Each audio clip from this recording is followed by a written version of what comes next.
सभी को नमस्कार। जैसे कि आप सभी जानते हैं कि विभाग के निर्देशानुसार 20 मार्च से 25 मार्च तक आकलन के अंतर्गत कक्षा 1 से 3 तक पढ़ने वाले सभी बच्चों का वार्षिक आकलन किया जाना है।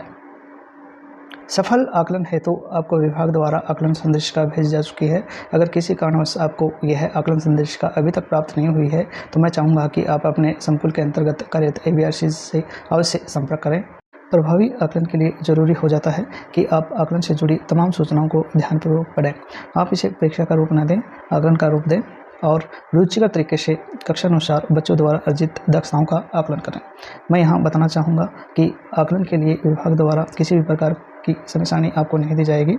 आप अपने सुविधानुसार और कक्षा की क्षमतानुसार आकलन करें। चूँकि आकलन का मोस्टली भाग वर्बल यानी कि मौखिक है, इसके लिए आपको विभाग द्वारा किसी भी प्रकार की प्रिंट सामग्री नहीं दी जाएगी। इसका मुख्य आधार आपकी आकलन संदेशिका रहेगी जो कि आपको भेजी जा चुकी है। वार्षिक आकलन के लिए महत्वपूर्ण है 5 दस्तावेज जिनका प्रयोग सफल आकलन के लिए किया जाना है। आइए देखते हैं वे 5 दस्तावेज कौन से हैं जिनका प्रयोग हम सफल आकलन में करेंगे। आकलन से जुड़े दस्तावेज इस प्रकार होंगे। मार्गदर्शिका अध्यापक के लिए होगी। आकलन प्रपत्र 2 रहेंगे, एक अध्यापक के लिए, एक बच्चों के लिए। स्कोरिंग शीट यह अध्यापक के लिए है और वार्षिक आकलन ट्रैकर यह भी अध्यापक के लिए। यह वीडियो कक्षा 1 के आकलन पर आधारित है। सभी कक्षाओं की आकलन प्रक्रिया एक रहने वाली है। दस्तावेज भी एक रहेंगे। हाँ, कॉम्पिटेंसीज कम या ज़्यादा हो सकती है। तो आइए सभी दस्तावेजों पर एक एक करके प्रकाश डालते हैं। मार्गदर्शिका, इसके 2 भाग रहेंगे। पहले भाग में बताया गया है कि अध्यापक को बच्चों का आकलन किस प्रकार करना है और किस प्रकार स्कोरिंग शीट भरी जानी है। दूसरे भाग में दक्षता आकलन के मापदंड दिए गए हैं। आकलन प्रपत्र, आपको 2 प्रकार के आकलन प्रपत्र देखने को मिलेंगे, एक अध्यापक के लिए, दूसरा बच्चों के लिए। अध्यापक के लिए आकलन प्रपत्र में प्रश्न दिए गए हैं। उन्हीं प्रश्नों के आधार पर बच्चों की क्षमताओं का अंकन करना है और स्कोर निर्धारित करना है। बच्चों के आकलन प्रपत्र आपको प्रिंट दिए जाएंगे। इस आकलन प्रपत्र में दिए गए प्रश्न लेखन आधारित होंगे जो कि पूरी कक्षा को एक साथ करने हैं। मैं आपको बताना चाहूँगा कि संपूर्ण आकलन प्रक्रिया का यही भाग है जो लेखन आधारित होगा, अन्यथा सारा का सारा मौखिक होना है। स्कोरिंग शीट, वार्षिक आकलन में कक्षा 1 के लिए कुल 14 दक्षताएं निर्धारित की गई हैं। इनमें से प्रथम 2 दक्षताओं का आकलन अध्यापक अपने अनुभव के आधार पर करेगा। 3 से 10 तक की दक्षताओं का आकलन अध्यापक सभी बच्चों के साथ करेगा जो कि मौखिक रहने वाली हैं। 11 से 14 तक की दक्षताओं का आकलन अध्यापक पूरी कक्षा में एक साथ करेगा जिनका स्वरूप लिखित रहने वाला है, यानी कि 11 से 14 तक की दक्षताएं लिखित रहेंगी और सभी बच्चों के साथ एक साथ की जाएंगी। मैं आपको बता दूं, बेहतर समझ के लिए आपको लक्षित दक्षताओं के नीचे प्रश्न दिए गए हैं और फिर स्कोरिंग शीट। आप इसे अच्छे से समझ लें, पढ़ लें और आगे बढ़ें। मान लो आप प्रश्न नंबर 2 का आकलन कर रहे हैं। लक्षित दक्षता आपकी 4 रहने वाली है। बच्चे अपने परिवेश में उपलब्ध परिचित चीज़ों के नाम हिंदी में बता सकते हैं। आपके आकलन प्रपत्र में प्रश्न नंबर 2 दिया गया है, उसमें कुल 6 चित्र आपको देखने को मिलेंगे। इन्हीं 6 में से कुल 5 चित्रों के नाम आपको बच्चों से पूछने हैं और उनके रिस्पॉन्स दर्ज करने हैं। प्रत्येक चित्र 1 अंक का रहने वाला है और कुल अंक 5 रहेंगे। शुरुआती दौर में अगर कोई बच्चा गलत उत्तर देता है लेकिन उसे वह सही कर लेता है तो ऐसी अवस्था में बच्चे को 1 अंक दिया जाए।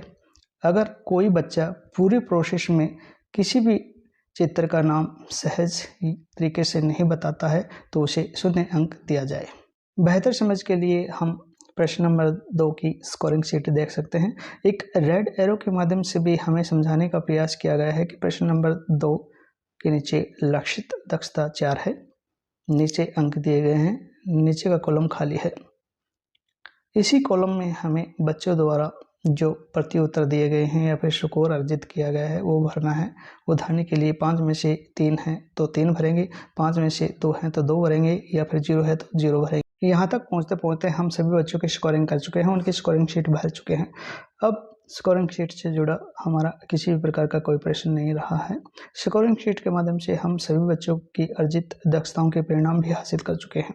अब समय आता है हमारी टीचर गाइड में जो तीसरा आकलन दिया गया है, यानी कि वार्षिक आकलन, उसे भरने का।